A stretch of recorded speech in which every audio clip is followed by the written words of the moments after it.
हमारे समाज के एक होनहार साथी आदरणीय साहब संतोष वर्मा जी के समर्थन में यहाँ पर इकट्ठा हुए हैं।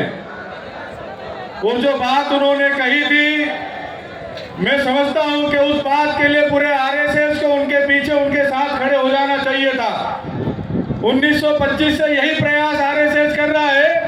अगर आदरणीय संतोष वर्मा जी ने उस बात को आगे बढ़ा दिया तो क्या तकलीफ हो गई मनुवादियों को। आज हम इसलिए खड़े हो रहे हैं उनके साथ में कि वही आरएसएस का दोहरा चेहरा हमको दिखाई दे रहा है और आज हम सबको यहाँ भोपाल की इस धरती पर इकट्ठा होना पड़ा।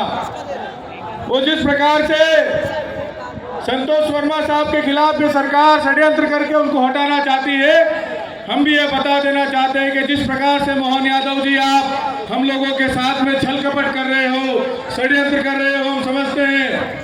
आप लोगों ने ओबीसी की तालियां लूटने के लिए ओबीसी के 13% होल्ड को हटाने की बात तो जरूर कही, क्योंकि आपको पता था कि आपकी कुर्सी हिल रही है। उस कुर्सी को बचाने के लिए आपने ओबीसी की बात कही कि मध्य प्रदेश का 50 से ज्यादा % ओबीसी उनके साथ में खड़ा हो जाएगा। हम इस षड्यंत्र को समझते हैं। जिस प्रकार से मनुवादी व्यवस्था षड्यंत्र करती है, हमको इस बात को समझनी होगी और तभी समझ में हमारे आएगी जब हम शिक्षित होंगे, संगठित होंगे और संघर्ष करेंगे। साथियों, हम लोग हमारे अधिकारों की लड़ाई को लड़ रहे हैं। हमारी किसी से व्यक्तिगत कोई लड़ाई नहीं है। हमारे महापुरुषों ने जो आंदोलन को बढ़ाया, हम उस आंदोलन को आगे बढ़ाने का काम कर रहे हैं। हम इस देश की डेमोक्रेसी के पिलर में हमारी हिस्सेदारी, हमारी भागीदारी की बात कर रहे हैं। हमें इस बात को समझने की जरूरत है साथियों कि हमारी लड़ाई किससे है और कैसे है। ये दल, जो मनुवादी दल है, ये सरकार है जो इस देश के एससी, एससी, ओबीसी, अल्पसंख्यक समाज के अधिकारों के खिलाफ षड्यंत्र करके भारतीय संविधान में बार बार बदलाव करके हमारे अधिकारों को खत्म करने का प्रयास कर रही है। हमें हुंकार भरनी होगी सरकार के खिलाफ और ये बताना होगा कि इस देश में एससी, एससी, ओबीसी, अल्पसंख्यक समाज की एकता जिंदाबाद है, जिंदाबाद थी और जिंदाबाद रहेगी। सम्मानित साथियों, बाबा साहब अम्बेडकर को हमसे बहुत उम्मीद थी। बाबा साहब अम्बेडकर को उम्मीद क्या थी?